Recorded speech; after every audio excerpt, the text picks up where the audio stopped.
অনেকেই সুন্দরী নারীর প্রেমে পড়ে, কেউ জোর করে প্রেম করতে চায়, কেউ কনভিন্স করে প্রেম করতে চায়। এখন বাংলাদেশকে কিন্তু অনেকেই কাছে পেতে চায়। আমাদের কথার চেয়ে মালয়েশিয়ার কথার কিন্তু ভার বেশি।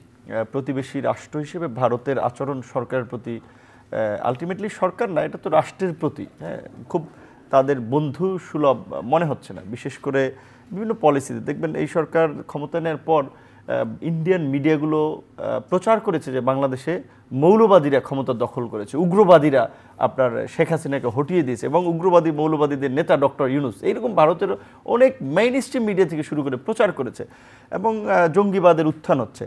এবং এই ন্যারেটিভ প্রচার করেছিল ইন্ডিয়ান মিডিয়া গত বছরের এই সেপ্টেম্বর থেকেই।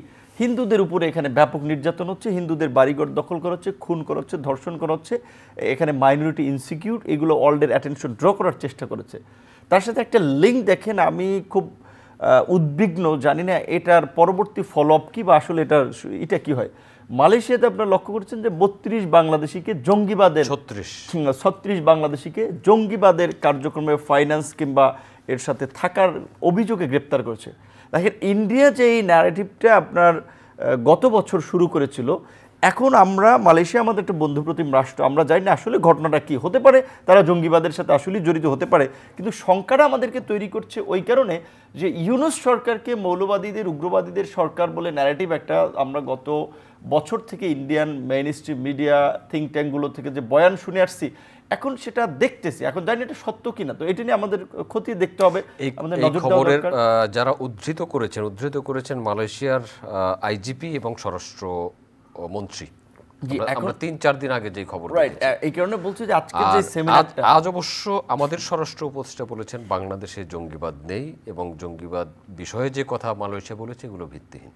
এখন আমরা এখান থেকে যতই বলি ভিত্তিহীন, আমাদের কথার চেয়ে মালয়েশিয়ার কথার কিন্তু ভার বেশি। মালয়েশিয়ার যে ইন্টারন্যাশনাল পরিচিতি, তার যে কানেক্টিভিটি নেটওয়ার্ক এবং আমাদের শ্রমবাজারে বড় একটা বাজার হচ্ছে মালয়েশিয়া। সুতরাং এর ফলে যদি আমাদের শ্রমবাজার ক্ষতিগ্রস্ত হয় এবং এইটার ফলে তো ওয়ার্ল্ড ওয়াইড আমাদের লেবার মার্কেটে একটা প্রভাব পড়বে। সুতরাং এইটা ইন্টেনশনাল না আনইনটেনশনাল, এর পেছনে কিন্তু বাংলাদেশের অনেক ধরনের বিষয় নির্ভর করে। তো সেই জায়গা থেকে আমরা যেটা বলে আসছিলাম যে বঙ্গোপসাগর কেন্দ্রিক যে আমাদের একটা ভূ রাজনীতিতে সম্ভাবনা, এই কারণে মানে হচ্ছে এখন কথাটা অন্যভাবে ম্যাচুরিটি সবাই বলে, মানে হচ্ছে ম্যাক্সিমাম মানুষ যেটা বলে, অনেকেই সুন্দরী নারীর প্রেমে পড়ে, কেউ জোর করে প্রেম করতে চায়, কেউ কনভিন্স করে প্রেম করতে চায়। এখন বাংলাদেশকে কিন্তু অনেকেই কাছে পেতে চায় তাদের স্বার্থের কারণে। ইন্ডিয়া চায়, ইউএস চায়, চায়না চায়, অনেক রাষ্ট্র চায়, আমাদের বিশেষ করে পরাশক্তি থেকে শুরু করে নিকটবর্তী রাষ্ট্রগুলো। তাহলে এখন বাংলাদেশ কোন দিকে হাঁটবে?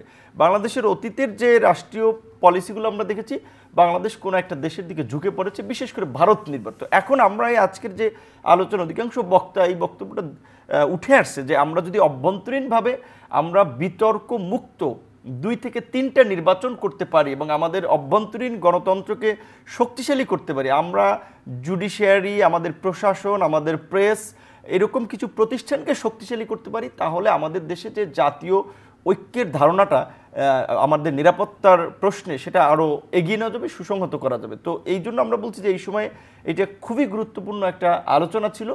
এই আলোচনাগুলো ব্যাপক মাত্রা হওয়া দরকার, টেলিভিশন, পত্রপত্রিকা, সব জায়গায়। তো সেই জায়গা থেকে এখন আপনারা যেটা আপনার সূচনা ছিল জুলাই সনদ নিয়ে, ওইখানে ববি ভাই যেটা বলেছে, এখানে বিভিন্ন রাজনৈতিক দল, সংগঠন, তাদের নিজস্ব এজেন্ডা, কর্মসূচি থাকে, কিন্তু সবার কর্মসূচিকে সাইডে রেখে বা একটু পাশ কাটিয়ে আমরা জাতীয় ঐক্য, মৌলিক কিংবা প্রয়োজনীয় যে বিষয়গুলোতে করা যায় সেই বিষয়গুলো নিয়ে আলাপ আলোচনা করছি। এবং আমাদের কমিশনও, জাতীয় ঐক্যমত্য কমিশন, যেটা সরকার গঠন করেছে, সরকার প্রধান হচ্ছে সেই কমিটির চেয়ার, তারা চেষ্টা করে যাচ্ছে। আশা করা যায় একটা জায়গায় আমরা পৌঁছতে পারবো।